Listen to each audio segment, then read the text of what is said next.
ইমামের দায়িত্ব হচ্ছে পেছনে কারা আছে এটা খেয়াল করা। অনেক সময় ইমাম সাহেব আল্লাহু আকবার বলে যে নামাজ ধরছে, কি হচ্ছে পেছনে আর খোঁজ খবর নেই। মুআয ইবনে জাবাল রাদিয়াল্লাহু তাআলা আনহুকে আল্লাহ রাসূল সাল্লাল্লাহু আলাইহি ওয়াসাল্লাম একটা এলাকার ইমাম বানিয়ে পাঠিয়েছিলেন। এলাকার মুসল্লিরা ছিলেন, লোকজন ছিলেন শ্রমজীবী, সারা দিন কষ্ট করে নামাজে যে জয়েন করত। তো উনি মাগরিবের নামাজে সূরা ফাতিহার পরে সূরা বাকারা তেলাওয়াত শুরু করলেন। তো মাগরিবের সালাতে উনি যখন এত লম্বা তেলাওয়াত ধরলেন, মুসল্লিরা আর ইমাম সাহেবের সাথে থাকতে পারতেছে না। কারণ ওনারা তো ইমাম সাহেবের হয়তো মন ফুরফুরে, উনি পড়তেছেন মনের আনন্দে দরাজ গলায়, কিন্তু মুসল্লিদের তো অবস্থা খারাপ। সারাদিন ওনারা খেতে খামারে কাজ করে আসছে, নামাজ ছেড়ে দিয়ে অনেকে চলে গেছে। একা একা নামাজ পড়ে যে আল্লাহ রাসূল সাল্লাল্লাহু আলাইহি ওয়াসাল্লামের কাছে যে বিচার দিল যে রাসূলুল্লাহ দেখেন এমন একজন ইমাম আপনি অ্যাসাইন করেছেন আমাদের এলাকায়, মাগরিবের নামাজে উনি সূরা বাকারা পড়ে আর আমরা হচ্ছে শ্রমজীবী। রাসূল সাল্লাল্লাহু আলাইহি ওয়াসাল্লাম খুব রেগে গেলেন।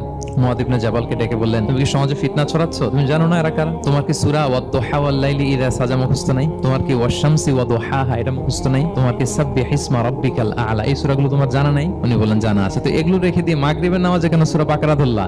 আল্লাহর হাবিব সাল্লাল্লাহু আলাইহি ওয়াসাল্লাম কিন্তু